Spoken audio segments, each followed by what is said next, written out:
welcome to another episode of Girls Glasses God Podcast. Woo! Excited to be back. Yeah.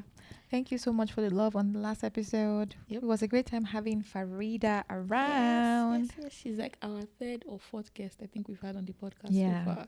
Yeah. So definitely be bringing in more guests Yep. because people really like hearing other perspectives Yep. as well, and also hearing other people's stories. So Yep.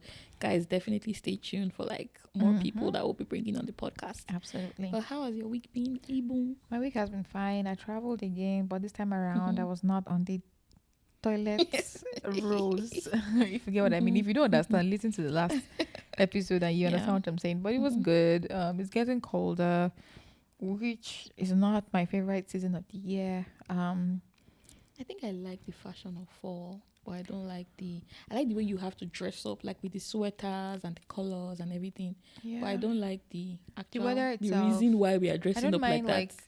I don't mind like having the fashion and like taking pictures for 5 minutes and getting back in my house, but like actually being in the cold, it's not my favorite. Let me just say it that way. But I mean, it's still fall.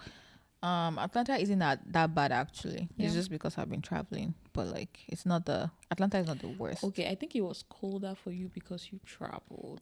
It was cold here as well, but I think it rained. It rained a lot.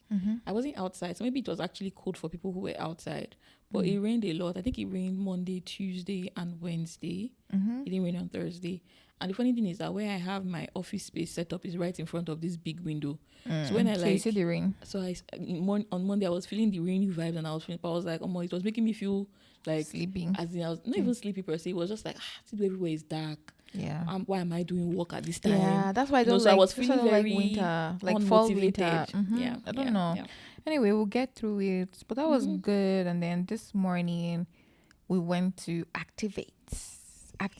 We went to activate our energy, which was good. Like if you've ever been to activate, it's at Sandy Springs, Roswell to be They precise, have multiple locations in actually. Atlanta.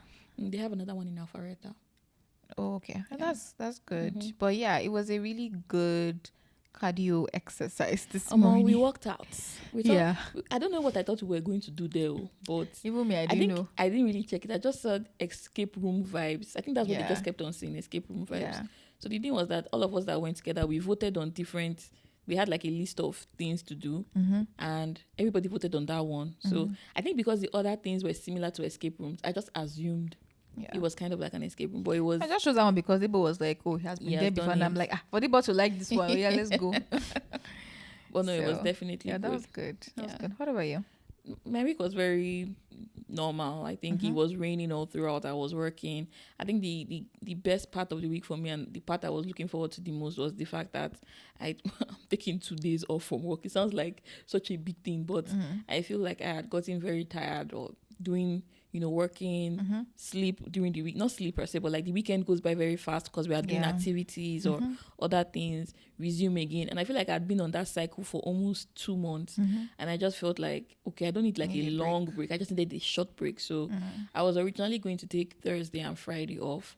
But I think on Monday or Tuesday, my client was like, oh, I needed to do a presentation on Thursday. She just said I needed to do a presentation on so-and-so meeting.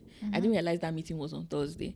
So initially I was going to take a half day off on Thursday because I thought the meeting was in the morning. But I saw that the meeting was 3 to 4. I was like, that I might as well just cuckoo walk and then take Monday off instead. So I took Friday off and it felt very relaxing. But I think there's a trick to when you are taking the day off, because when I took the day off, it felt like before I knew it was 12, before I knew it was 2, before I knew it was 5. So that happened. I had Friday off, and so I moved into my new apartment after we got married, and the second room has just been there. I have my clothes in the closet, but I think the only thing that was arranged in that whole section of the room, so there's like the bathroom, the closet, and then the room itself. So Toby's actual workspace is in one side of the room. I think the only thing that was arranged there was that workspace, the closet partially, and then the bathroom. So we had a guest that actually came over, and I was like, finally. No, it was actually my original plan that, okay, well, I'm going to arrange my clothes. But then coincidentally, somebody was coming over as well. So I was just like, okay, you know what? This is the final time. This is the day we'll finally arrange this place. And we just started. It wasn't that bad. I think once you just have a lot of things gathered in a room, it makes it look like there's something bigger than it was. But it was just a matter of putting boxes in the actual places, taking things that I didn't even realize were there and saying, oh, you're not even meant to be here. Maybe we should throw this one away. So I think we used like maybe 4 or 5 hours to arrange everything. And now that the thing is nice, now I'm just looking at it like, wow. So I'm like, now I can go anywhere, now I can be walking around. But yeah, that was what I did. And then we had the activate event today, which was nice. So That was good good. week. That was good. Happy about Monday because I'm not going to work. Okay. So but yeah, that was how my week went. But yeah, that was all. I'm happy that I'm starting the week next week on Tuesday. So even though the weekend doesn't really feel short, it feels like I've used my weekend very well. So I guess Monday, I have Monday to relax, prepare for the week. And it kind of feels like a short week as well, like a 4-day week. So I'm excited about that. But yeah, that was my week. Good. All right. So what are we talking about today? What are we talking about today? So we know that Ebun is Ajala the Traveler, in case you haven't guessed it yet. This episode is long overdue. But we felt like, we've been having several conversations about Ebun's time in Nigeria, and it's been a long time. I won't say it's been a long time, but it was a long time for you when you went back home to Nigeria after you've been in the US for about almost 5 years, right? So there were a lot of things that we're talking about while she was in Nigeria. When she came back, they were just like, So this is an episode. This is basically an interview episode of what has changed, like what's happening in Nigeria. That's basically what this episode is about. What's happening in Nigeria, especially for folks who haven't been back home for like 2, 3, 4, 5 X amount of years, right? So, and December is even coming safe. So I know there's a lot of people. 30 December. This is also how to get ready. Home. Get ready for what you're seeing. This what's happening in Nigeria for you. For people who have not been back home, and for people who are going back home this December. This is the episode for you. Basically. So this is going to be like an interview style episode. But first of all, I think we've talked about it slightly in some other episodes, but let's go back to how long has it been since you've been in Nigeria? 4 years, actually. 4 years, okay. So I was not that far off the mark. So it's been 4 years since you're in Nigeria. When did you start planning to go back to Nigeria, and what did that look like for you? And why did it take you so long to go back? Why did it take me so long to go back to Nigeria? I think at least for my first 2 years here, it was just too expensive. Besides, like I just came. Yeah. Like I just came. I actually contemplated going twice. And I think the mistake is I always want to go in December. And December is like the worst time financial wise, because everybody wants to go home in December. And we all know that the higher the demand, the higher the price. So I remember 2020, but that's 2021, 2022. I almost went, but like at the end of the day, I think it was 2022. I had to reroute back to Canada because it was much cheaper, and I have like family members there, so I went to Canada instead. So it's just been very expensive. So, and then by the time I had enough money, I just didn't have the time, right? And I think the crack for me is I don't know if I want to go to Nigeria in December, to be very honest. I still don't know if I want to go, not anytime soon in December. Like maybe next year, maybe 2 years, maybe I don't know. It just depends. Like maybe if I have other friends that are also going, and we want to. So I think that's why I haven't been. And so I knew that I was going this year, and I started planning it like earlier this year. I booked my flight around, can't remember. Like I went in July. I booked my flight in maybe May or April. I don't know. Okay. So. But I was tracking the flights. And I was about to ask that. Yeah, I was tracking the flights. It wasn't so much of a difference. And by the time I booked, I just didn't check again to see what it looked like after. So, but yeah, and I wanted to go. Okay, another reason why I said it was not financially okay before now is because I had always wanted, like, I don't want to break my flights. So if you want like cheaper flights, you fly longer, and it's already hard flying 11 to 13 hours. That's like the shortest flight that you can ever get from America to Nigeria. And that's even because Atlanta has a direct flight, right? So if you're even traveling from other places, you can never get as short as 13 hours. They have New York to Lagos. I think they do have New York to Lagos. I think they have Atlanta to Lagos. Yeah. So every other else in they have to come to Atlanta or New York to go to Lagos. So I was like, I don't want to go through even that 11 13 hours alone is It's true. long. It's very long. So yeah.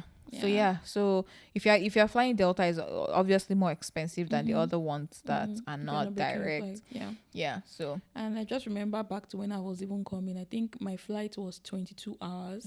I did 7, so I used Qatar Airways. So Qatar will usually take you to Doha. So I did Lagos to Doha, 7 and you hours. have a And my layover, layover was not that bad. It was and just then you 2 have 13 hours. hours back. So by the time we came out of the plane, did all of that, it was really time to start boarding the next plane.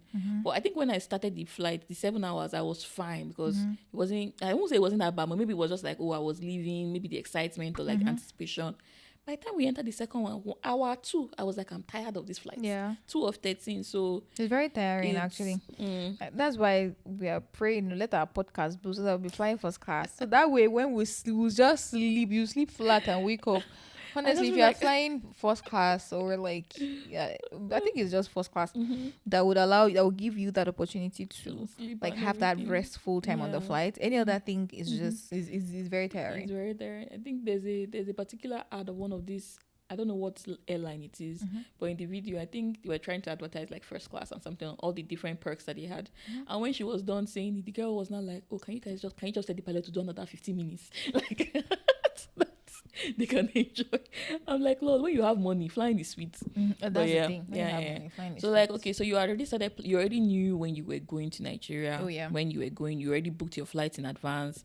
You already once you booked it, you didn't really check again. And I think one other important thing that you mentioned is like tracking your flights, right? Because if you are going to book like one, what they say, is it one leg? Like you don't have to break your flight. I think the best time is to track it ahead of time. Yeah. Another thing I've also heard is that because December is peak period, if you come to Nigeria in January, that's when It's one of the cheapest it's cheapest cheaper. times to come. So there are different times that are cheaper. I think spring is also cheaper. Like it's just earlier in the year is cheaper. And then just like random times during the year. But like peak period, summer and December for Summer, sure, December, because people are definitely. traveling a lot at that time. So yeah. Okay, so let's go straight into like your landing in Nigeria. First of all, okay, we've talked about the flight. I don't think, did you have like anything that happened on the flight? I don't think there was really anything that really happened on the flight. No. Well, how was your experience like when you finally, because one thing that we've heard people say, because people like some of our friends have gone to Nigeria and come back, they always tell you that the minute you land in Nigeria you will know. So Oh, of course you know now. Like I said, so what like does that you will know mean? Is the it like smell, the heat, like it was terrible. Like there was no order. Like I remember when we came out of the plane, and then usually like when you're in America, for instance, or any other country, specifically the security line. Like you just follow the line, and you just there are know. signs? Everybody came out, and we were all confused. We were like, where should we go? We just see like a bunch of people somewhere, and you just like fall in line and fall in place. Like it was very disorderly. And then there were so many people that just came in that I don't know where they're coming from, because they did not have bag, they didn't have anything. It was very, like, the smell was awful.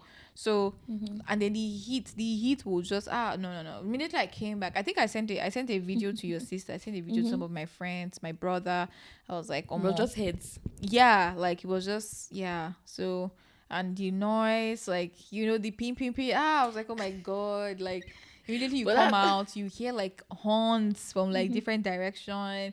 So yeah, like there's no way, like it's not the same. Like over here you really hear people even use Yeah, horn and everything. yeah. Yeah, I was going to mention one, like, so what you were talking about how you were even carrying your bags and everything. Like what was it like with all those people? Because I worked in the airport and I know that Oh, they'll those come people and are hustle very you now. They'll come and hustle you. Like when they come, they'll be like, auntie. And the thing is, they're not even exactly adding so much value, because you still be the one to get the cart yourself. And then, I mean, if the more they you didn't pay, even the try more, to collect more money from you for the cart. oh, well, yeah, like they try to get more money than I got to. And I think it was helpful, because by the time when I traveled, I have an injured arm. And at that point I was like done. Like I had so much stress traveling, because I carried like bags, heavy bags for that matter. Like I feel like like my hand even broke even more in that Because of space that. of traveling. So I was done. Like by the time I got to Nigeria, I was done. So I would get any help that I would They've accept appreciated. any Yeah. help that I could get. But in Nigeria, the only thing is nothing is free, right? Like, if people are helping you, they're not helping you. Just to They're help you. calculating their money. So But of course, you also have to be very wise. Like, I remember there was one guy that came to me and said, "Oh, like, so that you can pass through security very easily. Auntie, let me run it for you. I'll just give them money." I say, Everybody's "Okay, always, run how what? much?" The guy said 20K. To do what? Security is in front of me. Like, I'm literally seeing customs in front of me. They're like, "Auntie, all this load that you carry, hey, like if they check it, they will check it." I said, "I don't For they what? carry contraband." The guy said, "Are you sure?" He said, "You now said, if I'll give customs 20K, I will now settle all of us 20K." As in, the guy wanted to hustle me for 40,000. I said, my brother, I be Nigerian. Forget all these things. So What even counts as a contraband? So something that's I feel like if you're carrying like a new laptop, so that's why they will always advise you that, oh, if you're going to Nigeria and you're buying something new, make sure you remove the carton, because if you're buying, like if they know that you have like a new laptop or a new phone, or they will collect charges on those things. I don't know if they are legal charges or not. That's another case entirely. But like if you have like so many new gadgets on you, they will try to hustle you. So, and I wasn't carrying any of that, fortunately. So yeah. Okay. So I was like, when I got to the custom guy, I was like, okay, another thing I did, I kind of already knew that something like that was going to happen. So I had some used clothes and shoes on top. that I had already put on top of my bag and also in my backpack. So the guy was like, "Oh, open your bag and let me see." I was like, "Yeah, it's just clothes that is there." So by the time I opened the bag, I was like, "Okay, no, well, anything for the boy." I was like, "Oh God, I beg no vex, so they don't collect all my money." The guy smiled, and that was it. So you have to be very sharp. Like if you are going to Nigeria, and the thing is, if you are not Nigerian and they know, they will even hustle you more. In fact, more money if you are white. To be very honest, because you don't have any. It's very obvious you don't know, that you are new in this. yeah, so you don't know how are. things run. So they will now tell you, and even if it's small dollar, right? So you just be there dashing The dollars. stories I heard in the airport, like people in the airport had audacity, because we're working in the bank now in the airport, and you see people that will tell you, like, you know, when you are gisting your friends about, oh, this customer did this, and you're saying, oh, a customer wanted to tip you $1, and you're like, no. And then why you give me $1? Why you give me $1? Why you giving me $5? Like, give me the one that is more. And they're looking at you like, it's me that is tipping you, and you're telling me what to tip you. So there's a lot of audacity there. So how are you communicating? Because I know then maybe they've improved it right now, but then the Wi-Fi was very, very shoddy. Oh, it used to work. Sometimes it would work. That's another way you know that you're in Nigeria. The Wi-Fi doesn't work. So I begged one lady that was in front of me to let me use her Wi-Fi. I just noticed that she was using Wi-Fi, so I told her that she should please let me use her Wi-Fi.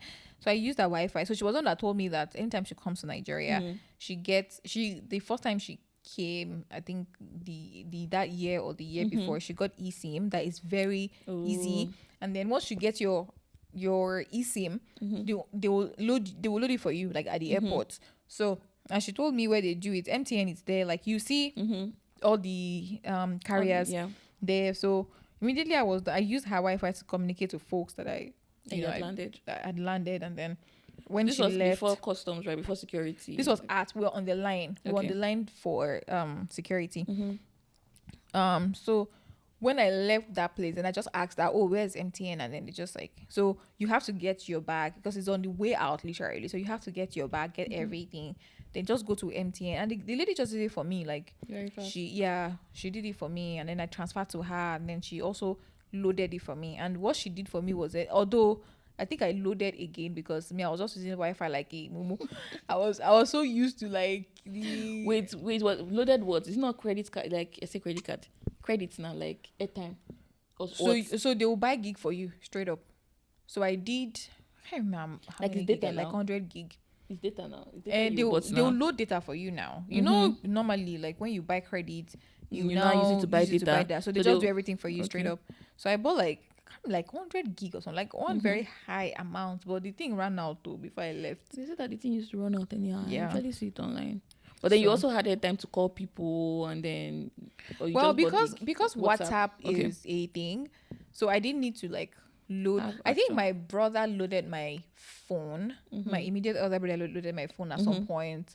But like I'm sure I even still have like money on it. I didn't really have to use it because WhatsApp is will expire very soon. Yeah, WhatsApp is I don't think it expires though. The lady was like, oh, even like the one that she bought the last time is what she was using. Oh, okay. So yeah, so it was actually very like getting network was very easy, although it takes like about 1 hour for the thing to to be effective, especially if you're So doing you it were for the still first using time. that lady's Wi-Fi while you were waiting. No, you just waited. I just waited actually because I had someone come pick me up, so I Mm-hmm. didn't really need to use um the Wi-Fi immediately. So, and I got to the hotel had Wi-Fi and everything, so I didn't need to use like Wi-Fi immediately. So Okay. it was pretty cool. It was I like the whole eSIM idea. You don't Yeah. have to buy like a SIM or whatever. Like you can just use your normal phone and just change from primary to secondary. I think that's actually good. Like that's this is same thing Mm-hmm. because when you were even telling me about how you already loaded at the airport, I'm like, okay, this makes sense. Yeah. It makes it easy. It doesn't make it because if you don't have Wi-Fi, if the Wi-Fi is not working in the airports and you don't even know anybody that is around, you now be Yeah, you'll be able how to will you communicate? Yeah. Number one, and Yeah. then you probably have people coming to pick you. How would they even know that you've Yeah. arrived? How would they know you've passed customs? How would they know all these things? So it's just very funny. So how was it looking like? Because I know you already had somebody that was going to pick you up at the airport, but what did they look like? Because I know there used to be some of all these private taxi drivers and everything that will start when they see you carrying back, they'll be like, oh, auntie. I didn't really experience that because myself and the guy were communicating. Like it was easy breezy. Like by the time I Okay. got outside, like okay, I had someone who pushed my cart for me, who realized I didn't even have to pay him. He realized that I had like so much pain in my hand, so he helped me push my cart to the taxi area. Helped me call the guy that, oh, this is where we are, because I think you can't stay there for so long and everything. Okay. So the guy just came, like put my box in the car and stuff. So I wasn't hustled really, because maybe because the other guy was also there, and the guy is like the area guy, like one of the the known guys at the airport. So I wasn't really hustled for taxi. I mean, people would just walk up randomly to you and say, "Oh, do you need a taxi?" But it wasn't like anything crazy. Okay. So now let's now talk about driving back from the airport to your hotel. Ooh, Because I know my one thing. heart was in my mouth. Like I feel like for every ride I had in Nigeria, I was praying silently. Like if you've ever been to Lagos before, Lagos Island specifically, because I feel like that the mainland, I mean mainland, because on the island you have like the bridge, you have like demarcations on the bridge, there's somewhat some structure there, but on the mainland there's no structure. So in America how we have like lines on the road, there's no like people define their lines. It was and this guy was also rushing somewhere else, so it didn't help matter, because he was just like entering into cars, and I was like I no, like I almost had, because I was like, oh my god, like I could, and the cars are so close, like you could literally touch, like you can put your hand somebody's outside, like, head, touch person's the other head. person, because it was so close to each other. And I don't know, obviously like people that drive in Lagos already know how they drive, so but I was like, I think that was one of the things that got me really scared in Nigeria. Like I was like, for every transport, and this is not even about like public transport too, like even private cars, like Did you even use Ubers. public transport when you were there? I used to once when I was going from Ibadan to Lagos. So, but in that's still a Lagos car. itself, yeah. But in Lagos itself, I didn't like use like public Danfo, transport. Keke. So that one would have, okay. No, I think I used once when I went to Toroya's place, because Toroya took me from her house to her junction, Just with a Keke. bus, but With it a wasn't. But the bus it the was yellow not bus? filled. I think so, yeah, because Okay. she stays at the far away part of Lagos. So anyway, so I was like, no. I think that was crazy for me. And another thing that, like, talking about like some of the shock, and the thing is not, it's not as if it's a shocker. It's something that maybe your mind has just not been there for a long time, because you haven't really yours been was in 4 that years. environment. So like I've seen for 4 years how cars have their rules, like their traffic lights, there's the thing that's telling you to turn left, there's thing that is telling you to turn right, like like everything is like so organized. So now going to back to like everybody's horning at each other, like it's whoever is able to hustle first. Hear horns here. Yeah. Like, Yeah. So it's whoever is able to hustle first. So if you are slow on the road, like people will just be, I'm people like, just hey, use you. the way the guy was just going in and then just pass, I say, hey, God. I'm like, God, I don't, accidents is not the, like, I don't want to ever. And there was even one when I was going from Lagos to Ibadan. No, when I was going from Ibadan to Lagos, I was sitting in front, and For you to know how close cars get to each other, there was this other guy that was trying to hustle space. Like he was trying to just get in front of us, and he brushed the side mirror on, like, and I was sitting in front. He literally brushed the side mirror on my side. Like there was contact between two cars. So the other side mirror got damaged. Right? From that effect, I was like, you need to see how no, because the guy will brush you and go. So it's not a matter of somebody will now wait on the road and for everything. you. Okay. I was so scared. Like the way I shouted, the people were like, "Oh my god, are you okay?" Like I was so scared. I was so scared. So I don't know. It's just. I was just like, nah. It's a very interesting thing to say because because we live in Atlanta and we always talking about how Atlanta drivers are crazy. People drive mess, and they no reach. They no reach at all. And they always said we used to even see Ebun more than me. But you still drag road with people here. You still do some, because when you drive in Atlanta, you also have to be crazy a little bit so that people don't. People think I'm a driver in Atlanta. I know if you drive in Lagos, they don't bomb me. That's why I'm saying that. To me, I'm thinking I'm even still calmer. Ebu can still like drag and kiniko. Yeah, but when Ebu was telling me all this, I said that means I would just be closing my eyes throughout because I can't drive in Lagos. Even the Ubers, everything. If there was one time, because I went to Toria's house at night. I had seen Jessica during the day, and I was going to Toria's house at night. And she had texted me. I was like midway her house, so she had texted me. She was like, everyone used to call me instead. I was like, yeah. Like I'm on, like, usual, like I'm on the road, like he's not even that late. Like, And at some point she was like, because she kept texting me, and I was still having like some good time with Jessica. And I was like, oh, I'll spend the night with you, so I'll have the whole night with you. Let me have the whole day with her and everything. And I already spent like part of my morning with Kemi, so it was like I was booked and busy basically. So she was like, I don't know if you should come. Like at some point she was like, I don't know if you should come again. Like I don't know if it's safe to come as per IJGB. I was like, I'll use Uber now. Like what's the big? In fact, at some point I was starting to get vexed. I was like, I don't understand. Calm down, chill. Like I'll use Uber. When we were going to the place, the way the guy was driving. Hi, I say if anything happened, this Tori will tell me that I told you. So I was like, God, I beg, please don't shame me. If for this reason, so that people will not say I told you. So please don't shame me. The guy was at night. Oh, and there was no other car. I don't understand what's happening. The guy was just going anyhow. Oh God. I think it's in their blood already. I was like, and now there's this thing in, maybe this is a very good segue. So there's this thing called InDrive now. In Nigeria, where when we're in Nigeria, we had two major sources of ride share. What's the other one? Lyft. Uber and Taxify. And then Taxify became Bolt. It became Bolt. Yeah. So you know Uber, Bolt and everything. Now there's InDrive, and the concept of InDrive is you're supposed to argue now. You're supposed to. Yeah. So one issue that people had with Uber and Taxify is that when you hit a traffic or if you hit a roadblock, your money is counting.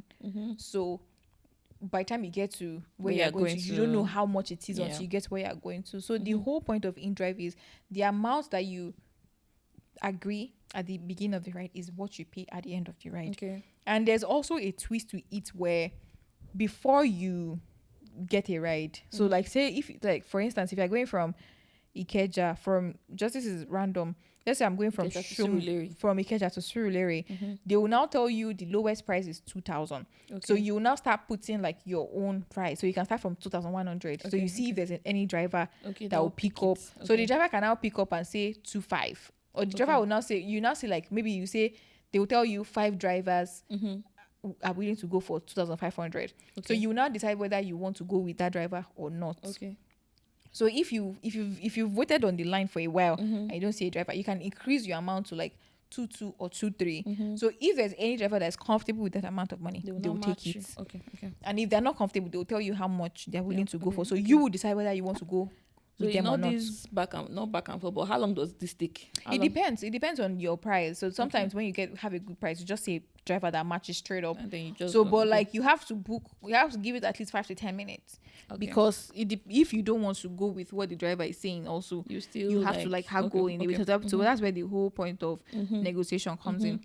But the whole idea is good, but the concept is not like the concept of rideshare in Nigeria is now different, at least from 4 years ago, from 4 or 5 years ago.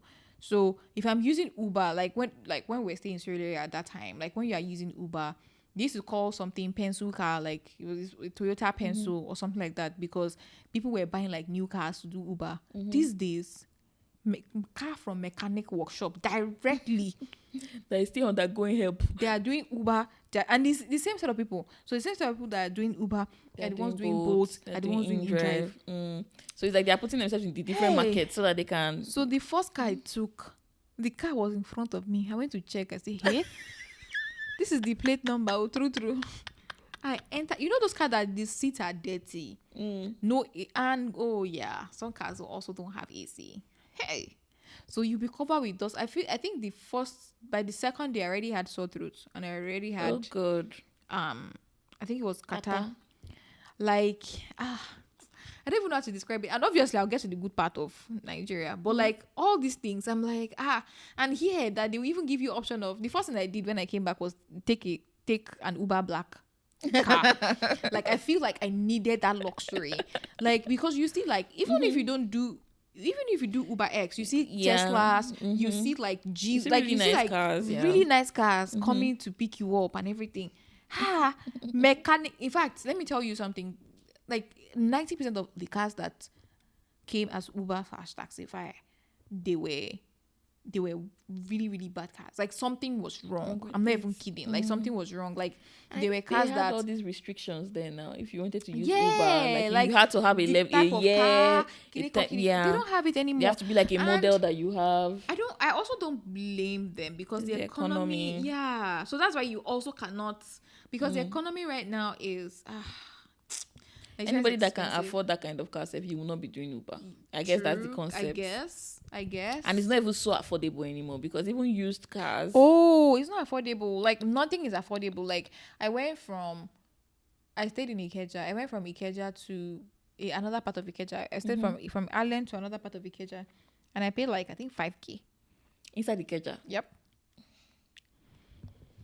You know, even all those Ubers we used to get from Surulere, maybe Surulere to Adeni, 800, 500, 300. I'm sure now it will be like 5K. In fact, at that time you will not get them discounts. You're not paying 200 or 300. Oh god. Right now, if you're moving from Surulere to Adeni, you're paying nothing less than 2,000. Like for what? My sister. I remember when we went to church that time. Like anytime I go to, when I was in TCN, I'll go from Surulere to TCN at that time. What's the name of that place? It's around Costain, like beside the National Theatre. Now that will cost you like 3,000. Just that 5 to 10 minutes distance. It's insane. Now, like the cost of transportation is insane.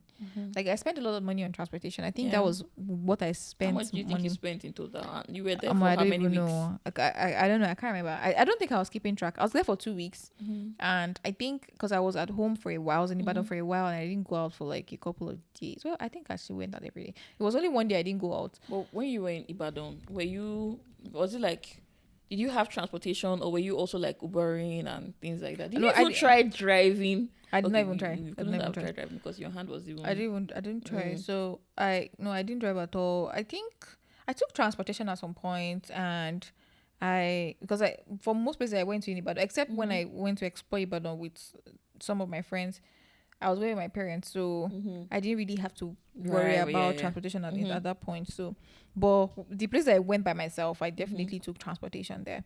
But Ibadan is more. In fact, there was some places I took bike. Ibadan is more like close knitted, so I didn't go anywhere like that was too crazy. Far. Okay. Yeah, but like, how was it driving? Even for the times when you took public transportation, not public transportation, but like maybe Uber or something with your friends in Ibadan versus Lagos. Oh, Ibadan is better now. Lagos is crazy. Lagos is like Lagos is crazy. It has always been like that. Ibadan is more chill. Like Lagos is crazy. Lagos is crazy. So yeah, Lagos is more like, Nigeria is now more expensive, and you hear people tell you every time, like, when someone goes to Nigeria and come back, like the story that they will come back to tell you is that Nigeria is expensive. And I've heard it like 100 times, but in my head I'm like, how expensive?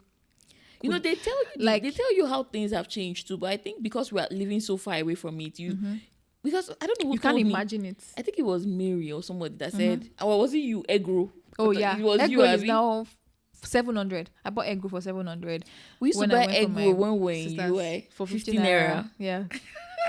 Worst case, I think it became 70 naira or something. Egg roll Egg roll is now 700. 700. In Ibadan, it's 500. So imagine how much Egg one puff roll. puff is 100 naira. That was one that used to be 10 tricked naira. me the most. It was 5 naira before, then it now became expensive and it became 10 naira. You know that time they were like, oh, everything is double the price. Everything is now times 10. Like, I'm not even kidding. This stupid chewing gum I gave to you now. I bought it for like I think 250. Yeah. For that pack like this, I used to be rectangle. Yeah. And that chewing gum is the worst. Do you by know, the way. literally before we started this podcast episode, I asked Ebun for gum. She now said, "Oh, do I remember Superstar?" She gave me. Just said the chewing gum is strong. Oh, me, I thought she meant strong as in as you're eating it to get stronger. The minute I put it in my teeth, I was like, it was like brick. I'm like, why do you think it has been on my table for all this while? So, and I bought some things on purpose because again, nostalgic. You want that nostalgic feeling. Oh, things are not the same anymore. Like even products now, because people are now trying to like make as much money as they can. So now they are making lesser quality products so that they can get as much. Like it's more like squeezing the orange for as much juice as you can get. So even this thing of I saw one article about like Nigeria being a sachet economy. Oh yeah. How previously we used to have like, so for things like Milo, tin Milo and tin milk, you buy like the can, and now people are now buying the sachet, 15 naira, kiniko. And sachet is very, I don't know. I didn't, well, because I didn't need to buy all those things, so I didn't really buy those kind of things. But however, there was one thing that I bought that just got me really mad. Granuts. You remember how they used to wrap granuts? 5 naira, 10 naira that time. It's now 100 naira. And you can count the number of these things there. So I remember, I think, because the people around me knew that I just came back, they also wanted me to like experience a lot of things, right? So like my aunts, like my sister-in-law bought me corn, like just small things like that for me. So my aunt would be like, she was very, do you want granite? So she bought like granite and bolly and granite for me and stuff like that. So I would not ask that, how much is this gonna say? 100 naira for granite. Small, when we were growing up, we had like small size granite. You know, had like big one that's like 20 naira. 20 naira, that's now very big. Then there's one that is 5 naira. The 5 naira one is now 100 naira. Like let's say the 10 naira one is now 100 naira. Do you know? It's not like I didn't have the money, but I didn't feel worthy of eating 100 naira. I don't know how to explain it. Like, just was like, how will I be eating this? How will I be eating 100 naira granuts?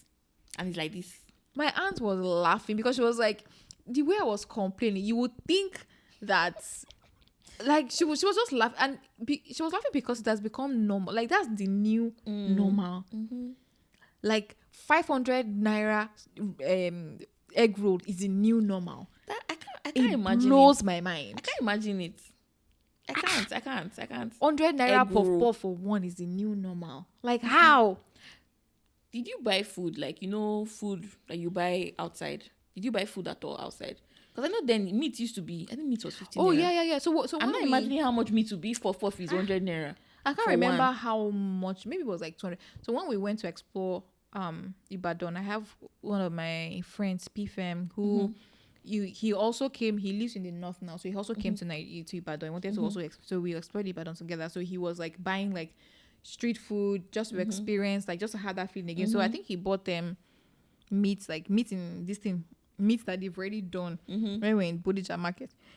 But I can't remember how much he bought it, but it was crazy expensive. Like he bought Igbo. I don't know if you are from Ibadan. Igbo and Ewa is like it's like grits in a way. It's like corn. It's made from corn. So the one I wanted to really buy was Ekuru, but I even forgot self like. But yeah, I wanted to experience that. But yeah, so yeah, things are very expensive. Even like going to a restaurant, I remember. This is so funny. So because obviously like people that in Ibadan, in Nigeria, they know that things are expensive. So now people don't go out as much as they used to. But because I was around, they were like, oh yeah, let's go out and everything. So I remember I was now telling Kemi and Wumi. So I had like Kemi, Wumi, Wait, was Prince this in Will. Ibadan or was No, in this Lagos. Okay. Prince Will. Oh, you met Prince Will. Oh yeah, Okay, and that's nice. my friend that came last week. So we were supposed to be like a number of persons. So, but of course, we're on areas they're like, oh, anywhere you guys are going to, like, it's fine. So I thought Kemi and Wumi, like, after we went to, we had already gone out. It was supposed to be it was still that same day. So I now said, oh, let's go to Cappadocia. So Cappadocia is a cave restaurant in Lagos that had, like, it was when we were leaving that they were just starting. So we didn't go to that place when we were there. So when we say Ebun, I can just imagine the way she said it, like, Ebun. the look she gave me, like, so you want me to spend all my my this month? I'm like, I was like, in my head, you know me, I was still going with the we mindset only of, live once okay, mindset, like, how bad can it be? Kiniko at the end of the day. So we didn't go to Cappadocia because obviously I also have to be very mindful of every other person. Yeah. So we didn't go to Cappadocia. We went to another restaurant. I can't remember the name of the restaurant now, which was also nice, by the way. But I think I spent like 30K for, like, I got seafood okoro and a cocktail, I think. 1 or 2 cocktail drinks. As you just mentioned cocktail now, I just remembered, sorry to cut you off, I just remembered that because they've been doing, my sister, my siblings and my parents, sometimes they go for like all these buffet, things like that. There was one when Ojulari moved to a new apartment. They went for like a buffet kind of thing. She was not complaining to me about how the cocktail, the one she got was not what she wanted, something, she now wasted money. That the one she got was 15K. I was not like, wait. She said, oh, that the one she wanted, that she wasted her money, that something, that the original one she wanted was like 8K. I was like, wait, though, cocktail, 8K, 15K, what are we talking about? She was like, yes, man, that's the normal price. I was like, it's crazy. Cocktail, 15K. Like, I'm like, what's going on? That's the food. That's the amount of money for a food, a drink, and tip. Yes, now 5 people. That was like a day, and it was even came late, so he didn't eat more. I think we spent almost 200K for just like that one meal that we ate. So no, things are so expensive. Things are so expensive, and I think, like, obviously, like, when you're coming from outside the country, if you factor in like the exchange rate and everything, you are probably at an advantage. But I will put it to you that the amount that you actually spend for the same thing in dollars is probably almost the same as how much you spend in naira. Which at doesn't this make point. sense. Yeah, which does not make any sense, because, like, even if you are saying that, oh yeah, like, you know, at the back of your mind you're like, oh, I'm at an advantage, but by the time you convert, I think I converted money twice. Like, by the time you convert the money, and you are like, oh, I've actually spent almost as much as I would have spent if I was buying these things in dollars. So yeah, that's another thing. So at this point, are we sure they're not even charging based on dollar? Oh, there are some restaurants that are charging dollars, because it means they might just probably just converting it. Yeah, to there's some the naira value, because there's some restaurants that even charging dollars. There's some restaurants that are charging dollars. All those restaurants, they should be taken to jail. They should be fined, because you are not meant to actually charge in you're not meant currency to. that you are not. But can't you remember when we went to even Cactus at that time? They had some things. It wasn't Cactus. There was one place we went to. I can't remember, but like they were actually already charging in dollars at that time. It's illegal. Like years ago. It's not illegal. There's no rule or law about it, sure? but it shouldn't be. No, I don't think it's illegal. Are you sure? I don't think so. I will check. Because I know then they used to say that it was illegal for you to be for your business is established in Nigeria. The official currency of Nigeria is the Nigerian naira. Yeah, and you're using the United States dollars to charge people. Then what's the point? I think it's illegal. I will check. It shouldn't be. But yeah, so yeah, things are very expensive. So if you're going to Nigeria, in fact, December is going to be even way more expensive. You know, there was also something I saw. One girl that was talking about how like Airbnb. Yeah, I heard that too. So they will not. So if you're trying to book Airbnb for December, early, they won't allow you because the amount is going to increase significantly in December. You know, people were talking about how, that's demand and supply and whatever, and I'm like, yes, there is that aspect, but I feel like people are also taking advantage of the fact that they're taking advantage of the fact that they can hike the prices, because in their mind, it's not people that are earning in other currencies that are coming, so they can, they can afford it. It's not advantageous to the people that are actually in Nigeria. because things become like, and Nigeria is the kind of place where when things go up, they never come down.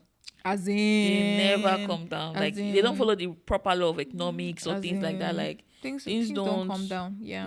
But okay, that's like the shocker. Like, was there anything that was shocking to you when you were there, like beyond the traffic, not traffic at this point. Did you experience traffic? But like, how was that? But I think we've talked about road a little bit. But let's move on from that a little bit. But like, was there anything that was shocking to you of I never expected, or do you think there was anything that you had gotten so used to in America that when you now saw it in Nigeria, when you saw the way they do it in Nigeria or how they don't do it in Nigeria, like what's going on? Something like that. Everything I've said. So all these things are normal things, like okay, Uber is more expensive, food is more expensive, the economy is not really doing well. But are there anything like, like culture shock? But this one is not culture shocks now, it's like reverse of that, of maybe you've gotten used to the idea in America, or you're used to doing something now, and then you go back to Nigeria and it was like the opposite. Not really. Again, I'm Nigerian, like, and that's what I'm saying. Like, is there anything that was true that was like a shocker for you in a way? No, I don't think so. Like, there's nothing that really happened. Like, if you're Nigerian, you're Nigerian. Especially if you moved outside of Nigeria as an adult. Like, I don't think anything will really again, like, also we are on social media, we see things that are happening. So there isn't anything that really shocked me. I think the only thing that I was going to say something. I think I've just blanked out. There was something I wanted to say about, I can't remember now. But like, yeah, overall there wasn't really anything like crazy that I was like, oh, maybe the way they do it here is different. But yeah. But what were the things that you enjoyed doing when you were back in Nigeria? Food is not about what I'm sure. Oh yeah, food. But like family the food. The people basically, like, and that's one thing that would make me always want to go back. Yeah, like the people for sure. Like my family, a lot of my family members are still there. Like my friends, like they were so amazing. Like, why am I saying like I'm saying like but yeah, the people, my friends, I had a great time. I had and I can tell you from now till tomorrow about like culture shocks and everything. But even though like, it's still going to be it will always be a great time with, the people that you love. Just having that time. I was out almost every day. Like, I didn't even say and you have to maximize the time that you have, because you can only go out. You can only like take PTO or vacation for like only such a period of time, especially when it's in the middle, if it's not around a holiday, because if it's around a holiday you kind of have a little bit more time, and that's the expensive time too. So it's just like you have to like pick your struggle. But I wanted to say that the light in Lagos is actually better, or maybe it was where I stayed. I remember they do all this band A, band B. So yeah, where I stayed in Lagos is band A, and for like they took lights for maybe like 2 or 3 hours. Their bill would be expensive for the 2 or 3 days that I was there. Yeah, the bill is expensive because my friend is always complaining every time she gets a bill. But like the light is consistent, at least at the time that I was there. But Ibadan, hey, I don't understand what's happening. What band is there? They don't do band in Ibadan, at least as far as I know. So yeah, so these days it was a like, general thing. I think it's a Lagos thing, or if there is, or if you're on the bad side of the band. Because Toby used to live in where she's living now. They have I think it was band A or something, and they don't do prepaid meter. So it's like a block. It's just like an apartment complex. So they'll give you an amount of money. They will just, whatever the bill is, they will just split it based on the number of apartments and maybe based on the appliances you have or something like that. There's a time she received a bill of like 160 something thousand from where to where for just her. Oh, that's crazy. So because they split it based, so it was a very unequal splitting, because obviously there's some people that have AC, they have washing machine, they have this. If you don't now have only fan, at the end of the day you will pay that 100. Like, so that bandit too, it can be good, but it cannot be good depending on if you have your own prepaid meter and things like that. I feel it's better if you have your prepaid meter, you are monitoring your lights, you have the lights consistently, you are paying for it, you know that okay, you are getting what you paid for. But any other thing, it's not. But people are now getting, of course there has always been generator in Nigeria, but people are now getting like solar systems. Solar, definitely. So yeah, if you get a solar system that, again, it depends on your capacity. Some will just take lights, some will take lights and plug, some will take lights, plug TV, fridge. So it depends on like what you can afford. So now there's like the solar system that people are really, really plugged into, because it's like you have to make a way for yourself one way or the other. Right? So because my parents have solar now, and I remember they did it this year. I think it was this year. Back in I think when I was in my internship back in 2020, 3, I think Toby's parents did his.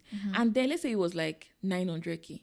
When they were doing their own, it was like 3 million. And it's only going to continue increasing like that. So if you can save up the money, in fact, I feel like delayed gratification is not a thing again in Nigeria. Yeah. So if you are thinking, okay, let me wait, just if you need it, better just buy it now. Immediately. Just do it now, because in 2 seconds it will turn times 10, times 5. So no, my heart go for the country, because I'm in my head, I'm like, I don't know how people survive. And again, like, it's very easy to say, oh, people will rattle you for money, like people will hustle you for money, like any small thing. Let me not say nobody, a lot of people are not trustworthy anymore. Like if you sneeze, they will tell you thank you, they will say, until you get money from me. Like for every act of kindness, it comes with money. And that's another thing strings attached. Yeah, that's another thing that I got like really fed up about. Like I said, like I went to Nigeria with an injured arm, and I was using an arm sling for the most part. And when people see the arm sling, they'll be like, oh, auntie, sorry, sorry. You think that they actually care about you. They don't, because the next thing that is coming after that is, auntie, you get anything for me? And I'm like, anything for the boys, anything for the girls. I'm like, how? Like at the airport, it was so bad. Like for every point you go to, somebody is hustling you for money. But on the other side of it too, you just have to realize that the economy is now so bad that people are just trying to get money from anywhere. They're trying to survive. They're doing everything they can like to survive. Anywhere. So now, like, trust, loyalty, all those things are becoming very bleak, because people are putting survival and money over all this vital part of the system, the community that we used to know. So, and I think what makes it the most painful is because Nigerian society is a very communal society when you compare it to the American society that is very individualistic. So like here, they expect you that you do everything on your own, you figure it out, whatever.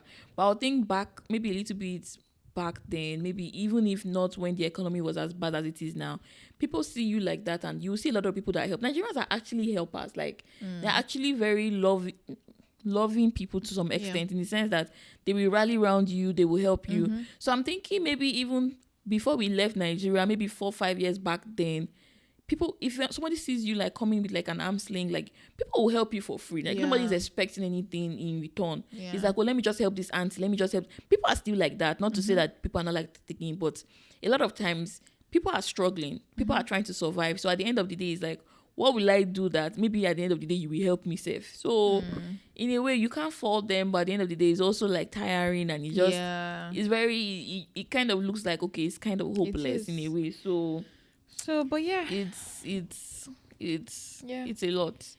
But Nigeria, my country, it's always one thing or the other. Like you always see something that makes you laugh or makes you smile, or like but I had one thing Ebun did not do after all our mouths. Ebun was like, when I get to Nigeria, I will buy platter. I did not see it. I never have time. Like every day I wake up, like I'm like, what's on the schedule for the day? Like I didn't even have time for like platter. But I mean, I ate much. Like I ate as much as I could. I ate as much as I could. Just like you could have done better. I didn't go for a vacation. That's the thing. Like I went for something, and then like I had a million other things that had to be incorporated into that time. And it's because you hadn't been there for a long time. I felt like you also wanted to maximize the time that you went there. Let's see, if I'd gone to Nigeria and I went to like Lakwe, for instance, and I stayed there for like 2 nights and just had like a chill day. Yeah, you can order platter, you enjoy it for the rest of the day. Did you get? I even wonder how much this basket thing I bought in my birthday. Very expensive, no? I remember then when I bought, maybe it was like 8K for like two packs, and maybe if nice platter. I wonder how much. Maybe like 200,000.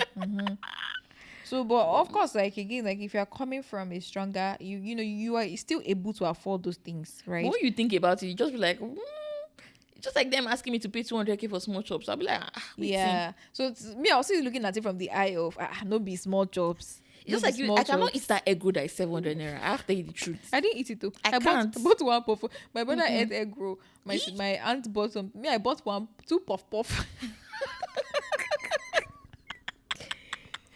I don't know how it was, but back then when I was in Benin, anytime I go to my mom's shop, or maybe you go to like the market or something and you're coming back and it's been stressful, or even back then sometimes from work, you buy drink, maybe Coke or Fanta or Yes, Lacasera, 100 naira, yeah, and then you Lacasera was buy 100 like naira, donut or something. yeah. Everything together is not more than 150 to 200. Yeah. So now imagine you now want to do that, and you're like, it's not the main food you're eating. No, you will still eat food though. Yeah. You now say, okay, let me just quickly buy something to stop my hunger.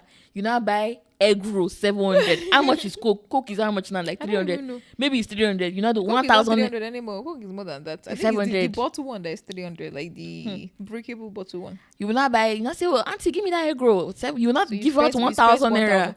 Yeah. They will give you 300 naira. So you not say, oh, give me Coke. So what you would buy with 100 naira at that time, you buy with 1,000 naira now. Yeah. When we're younger, that they'll give you. What are people earning? They'll squeeze 500 naira in your hand and say, I used to buy this, and you'll be like, hey, can anybody that give 500 naira? You just be eyeing the person like, just like, what am I going to use this money to do? Oh my God. No. So now, okay, it's just one final question, because I know we are deviating a little bit from the original topic, but now when you now think about you being outside the country and then people asking you for money, in the sense now of maybe they have an event, now that you have that perspective, maybe originally you would have sent maybe 20k, or if 50k is still like, okay, with the thoughts that we had before we left Nigeria, 50k is a good amount of money for somebody to send to you, and you're like, oh, I'm so grateful, I appreciate it. So with that now, that means right now 50k is like 5k. Yeah, using that context. Kind of, but I think with giving is you give according to your capacity. Like you can. I know Nigeria is expensive, but also like I said, the amount you're spending in Nigeria now is almost equivalent to how much you're spending in America. So of course you're also spending in America. Yeah. So you do not want it to be like, oh, this person. You are hoping that, oh, with this 50k you can add some more money to make something good for yourself. Do you get? So you are not you are not going to rely on me to provide like everything that you need. However, I will be more empathetic now that I've experienced it, right? It's like even towards like I always say, like, people that are very close to me don't ask me for money, right? It's like my parents don't ask me for money, but sometimes I'm like, man, like, you guys are spending a lot of money. They don't have to ask you for you to be like, so for you to be like, oh, like, I need to do this because I know how expensive things are. Like the amount we used to buy it. Like now, when I was growing up, my mom would go to Buja Market with 5,000 naira, and she'll buy a lot because we used to buy in bulk that time. We were a lot in the house, so we'll buy in bulk. So I know what she would buy at that time. Now you can't go to Buja Market with 50,000 to buy the same thing, right? Yeah, just like you said, like when we were growing up as well, my mom used to buy in bulk, like all these tin tomato paste, all these things, spaghetti and the rest. And there was one particular oil, one brand of oil that my dad liked when we were growing up. It was called Western or something. I think it was very healthy for his health and everything. Doesn't have maybe low cholesterol. I don't know what they said. My mom was not telling, we always talk about this, and she's like, that oil now that they used to buy 1 carton, like, it's outrageous for you to buy a carton now because the price is so much. There was a video I saw online of one lady that she said, oh, you know how they do all this TikTok now, come with me grocery shopping, and she spent 1.3 million. Initially I was like, hey, why would you spend 1.3 million? But when she said the things that she spent the money, I was like, what? Yeah. What? You spend like times 10 or times 100 of how much you used to like spend when we were growing up. So sometimes when my mom tell me, oh, like, you went to the market, like, because I grew up in Ibadan, I'm like, a really big thing in my house. Like in my house, we used to buy, like, when she goes to Buja Market, she will buy a lot of elubo, and then she will now grind it in the market. And so by the time we come back, we just have like stacks of like elubo, because that's what we eat a lot and things like that. So but now she's like, even the people that are selling safe, like now the quantity is also reducing because like the amount of things that they can also take is dependent on the amount that they are making, right? So everything is just it's touching like everybody. So of course you become more empathetic. Like if you're someone that you didn't reason like giving, like even to giving, like you even give more now, not because people are necessarily asking you for money, but because you are empathetic towards how things are right now. So I think that's one of the things I learned. But again, the bottom line is give according to your capacity. Like you won't take a loan, right, just to feed of course, someone else. So you give according to your capacity. Don't create an expectation. Don't let people create an expectation that for every time that they need you, always be there, even when you don't have, right? There have to be boundaries with these things. But of course, again, the other side of it is you now have to be empathetic, towards other people. So, question for you. will you send anybody 5K after what you've experienced? Even before now, I don't think I would say I would have sent anybody back. Even before now, like, I mean, like, except the person tells me. I mean, Okay, actually, I've had someone tell me recharge my phone before with 5K, and I did exactly that. So I think the recharging of phone that you do for somebody before 500 or 1,000, that's 5K naira. No, I'm saying like if you want to gift somebody recharging, you recharge 500 or 1,000. Yeah. Yeah. In fact, so what is your today's dose of you? Is that Nigeria is amazing. God bless Nigeria. My heart goes to Nigeria every time. I'm really hoping, and my heart goes to people who are on the other side of the spectrum, like who are not making as much. I heard of a story. There's a story of this girl that's been going around. I don't know if you have seen it, where she was the last born of a child. They didn't have enough money to take care of them. The government school in that particular place shut down. I think it was Benue State, somewhere in Benue State. So they now sent her to, how they will say, oh, I'm sending you to your auntie in a particular place. And then they sent her to the place, and she got raped multiple times by the brother, by the father, uncle, by everybody, and she eventually died. She developed, I think it's vestive vagina, something like where the intestine is tied to the vagina, and then the person passes out stuff uncontrollably. Like, she was just 5 when she was sent to the person's place. She was 8 when she started experiencing this, and now she's dead. And it just speaks to the level of suffering that used to happen before, but now it's on the rise. And unfortunately, people don't see kindness. They don't extend kindness to this kind of people. Like, when you see people who have like a lesser opportunity, then you see them as almost people nothing. Another thing I was going to say is that it's very unfortunate, because people don't see human beings as human beings anymore in Nigeria. People see human beings as things, as tools, especially now based on like the capacity of those people. So like you took somebody, so you're not seeing that girl as a girl, you're seeing that girl as a thing. I think even before now, that's typically how most Nigerians see it. Yeah. Because it's not new that maybe family members that are not doing well, they send their children to the more affluent family members. Yeah. But they never actually take care of them like their own. But or even like their relatives. It's always like you are the house girl lesser, of the house. You're the house girl, and now it's worse. So now imagine how worse it is now with the economy, right? So my heart goes to people who are not able to afford, because now the question is, who do you blame? Do you blame the parents for like sending their child to, go to my sister's place because you can, there's a school there that you can go to. It's a very like, anytime I see those posts, I skip them because I get so triggered easily by things like that. And I was like, oh my God, like, I don't know. I think my today's dose of EO would be, please be kind to people. Like, please be kind. Please. Like, please. Like, nobody is saying that if you don't have to give. Yoruba people say, oh my God, I'm going to butcher this. But the crux of what I was going to say is, I think it's Shemi Bo Sheba Mi. Oh my God. It's more like, if you can't make me better, leave me the way I am, basically. So, even if you can't don't make another person's life worse. Just extend kindness. Please extend kindness to people. Like, how can you do that to somebody else's child?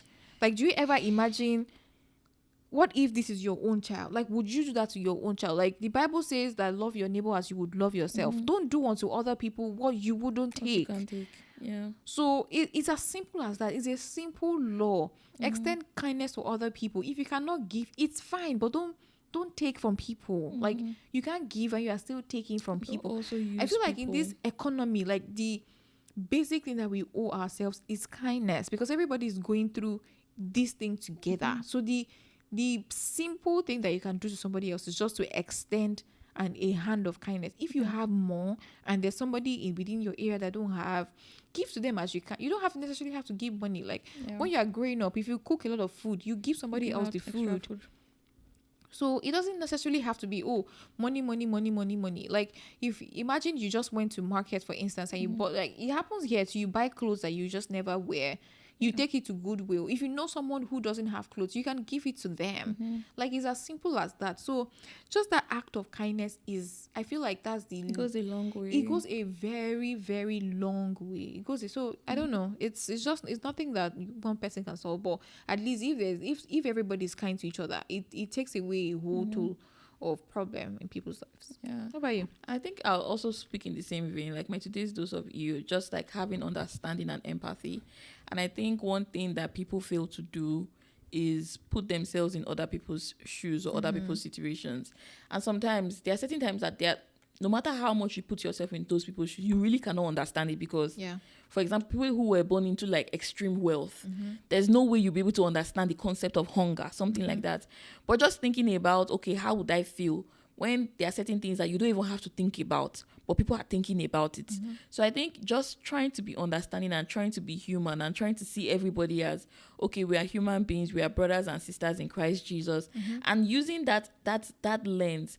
Because one of the things I've been learning recently, because in my Bible study we've been doing I've been following the gospel, like the gospel of Jesus, and just seeing how Jesus was for the poor, like, and in this sense, the poor is not like people that didn't have money. It was like people who were outcast in society. And one thing that the what they call it now, the manual I'm reading is always talking about how Jesus came for an upside down kingdom, like the way things were looking right before in the world. Jesus is like, oh, for you to be a leader, you need to serve. Things that are upside down, right? So I think just, you might not necessarily have an understanding of, okay, I don't even really know what hunger is, but just imagine or see when you see videos. And now we're in an age where information is at your fingertips.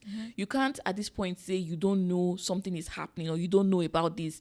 You can, once you find out about it, you can always find out more. So even if you've lived a life of privilege, it's not far-fetched for you to also see people who have been disadvantaged from birth, who have been disadvantaged because of circumstances, and just being understanding. And just like Ebun mentioned, like being able to help where you can, and also not looking down on people. I think one thing I'm very like strongly against is when you judge people or you look down on people just because you look better than them in a certain aspect, or okay, you are richer, you are this, and you not think because somebody is not at that point where you are, maybe, and you are just there by the grace of God, honestly, you now think they are lesser than, or they don't reach, or certain things, like all this classist mindset of all this elitist mindset of, oh, I'm better than these people, all of that. So I think when you have that sense of understanding, being empathetic, putting yourself in other people's shoes, it changes your perception of certain things, and it just even gives you a broader mindset, because now you're no longer thinking from this perspective. You're thinking of, oh wow, what about this? What about this? What about this?